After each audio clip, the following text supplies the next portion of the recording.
What's going on, everyone? Welcome to Movie Emporium's TV review of the Disney Plus original series, What If Season 2. This will talk about, of course, if what if the Avengers assembled in 1602. Woo! Guys, that was quite the episode, wasn't it? I absolutely love that episode. I'm going to straight out tell you it's a 10 out of 10 episode. It was incredible. And then it's a to be continued episode, so we'll find out tomorrow what that even means. But my God, that episode in 30 minutes made me want more of the 1602 Avengers assembled series. Make this happen, Disney Plus. Oh my God, it was so good. Now, will everybody love it? No, but I thought this episode had everything. It had great action. It had great moments and set pieces. It had a great performance by Hayley Atwell as Peggy Carter, who's having to once again lose the love of her life, that she has been dealing with, throughout aeons and ages. And, this continues what happened to her after she, of course, fought the Hydra Stomper and stuff like that. But it's an episode where it's starting to meld everything together into the final conclusion for the season. And it takes place in the graphic novel series of the Avengers 1602, which is something I don't know much about, but I hear it's kind of fun and entertaining.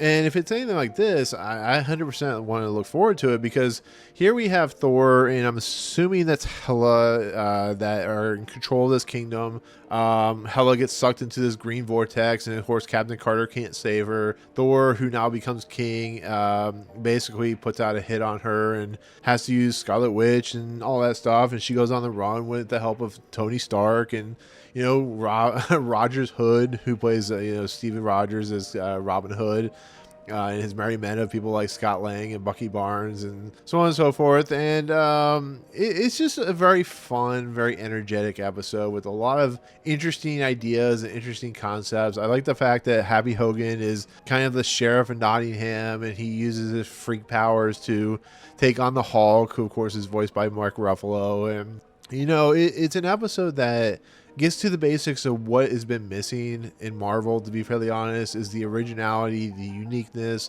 the storytelling aspects, the ideas, the fun, just the overarching nature of why we truly fell in love with Marvel's cinematic universe. And because this is kind of an offshoot, there's not a lot that is continuated into the movies themselves, which is kind of a shame, because once again, if they had done like a movie like this, or if they had, once again, if they do a TV series, I'd be all about it, because this is what makes special. And I think Brian Andrews and his writer are doing something truly fantastic with this stuff. It's fun to see these characters in an Elizabethan era, the 1602.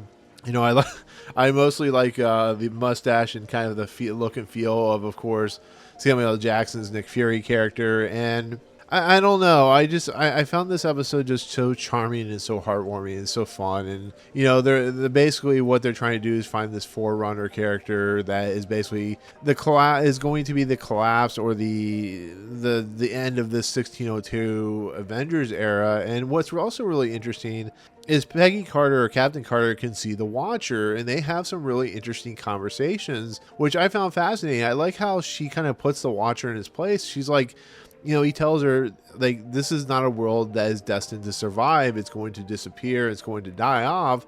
And instead, Peggy Carter's like, I'm not going to go for that. I'm going to save this world, because she finds out that Steve Rogers is alive, and therefore she wants to have that relationship, which may be a little misguided. I don't know, but they have another conversation when she's finally taken hostage by, of course, the idea, of course, Happy Hogan's character. They have another conversation about, you can't do this. This is not what you're prepared to do. We got to take you back. And I love that the Watcher watches everything, but he also is engaged into this story, and then Captain Carter's engaged into the story. That's what I love about the fact that he's like, what just happened? When she disappears, like, he wasn't expecting it. So that's why it's kind of cool that she can see him, and she can see the nature of course, the Watcher and stuff like that. And on top of everything, it's a very cool concept, a very cool idea. It's one of those things that breaks the fourth wall or breaks the third dimensional, whatever you want to call it. And that's what I kind of love about it. But on top of that, There's some really cool fight sequences. I like the idea that, Happy Hogan's character, or Sir Harold the Happy Hogan, is not friends with, of course, Tony Stark. He thinks he's an evil a-hole. He uses kind of like a shrinking, I guess. He shoots, he has like shrinking abilities or whatever, like Scott Lang does in this episode. And he uses it to fight the Merry Men and stuff like that in Robin Hood's lair. And I just like that. It's like they have the power of David Cross's like technology, and it was really fun. And then like the main sequence where they rescue Hulk, who's of course the man in the Iron Mask, and he turns into Hulk, and he has his like long hair and scruffy beard, and he and the Freak have like amazing back and forth. Like the Hulk is like, or the Freak is like, the blah blah blah, I will defeat you, and he's like, Hulk's like, die, shut up. And it's really funny. And I love the fact that like Loki is like a thespian, so he's kind of like Shakespeare in a lot of ways. So he holds like the skull in his hand, which has like glowing kind of crystals in it. I love that he has the scepter and stuff like that. It's just, there's a lot of good stuff there, to be fairly honest. And once again, the idea that Peggy Carter is able to maybe have Steve somehow in her life, even though she's not really supposed to be in 1602, is quite fun and quite entertaining. And then we find out that the Forerunner, after, Thor, who like looks badass, is like 1602 king, and he's like lightning coming out of his eyes and stuff like that, like he does. He gets betrayed by Scarlet Witch, and he gets betrayed by Nick Fury because, of course, Tony Stark has devised this kind of a weapon that will kind of figure out who the Forerunner is. And they finally get the machine to work, and it's like a 1602 version of the gauntlets that, of course, Tony Stark wears in Iron Man. And we find out that Steve Rogers was the Forerunner, or Frontrunner, or Forerunner, whatever you want to call him. And we find out that in this alternate universe, Steve Rogers was fighting Thanos. He missed, and he actually hit one of the stones, which is why 1602 is collapsing, because the stone is causing people to fall into its rift. Because, like I said, I think it's Hela. She falls into the rift or whatever, dies, and she has to kill Steve Rogers all over again and save 1602. And it really is emotional, because all she wants is to be with him. And as we know, she gets to be with him in the universe that we know have loved, through Avengers Endgame.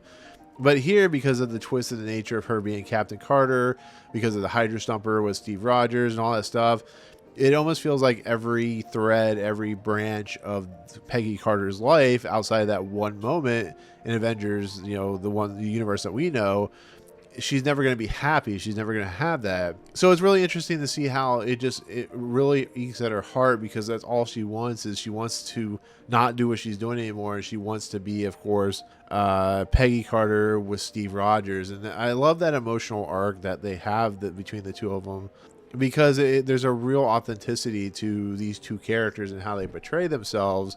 And I love the payoff in like Avengers Endgame, but here it's just like an ongoing sad situation that Steve Rogers went to until the very end of that movie. But she's sitting at a bar, and she's like, what do you want to talk about now, Watcher? You want to talk about how I saved this world? And of course, it's like we saw in the Quixote episode, it's Stephen Strange.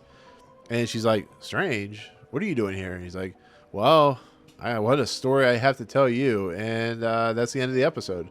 To be continued till tomorrow in the season finale. But that's what makes this episode so great, and why it's a 10 out of 10.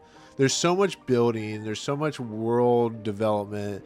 There's so much ideas being thrown out there. They're using a already established graphic novel comic and allowing it to expand into this animated TV world. And I absolutely felt that was like fantastically done, well positioned, well idealized. And I can't tell you how much I love this episode. I can't tell you how much I just felt this is some of the best in the Marvel Cinematic Universe, or the Marvel Universe in general. That when they put effort and time, and they try, this is the kind of stuff you get.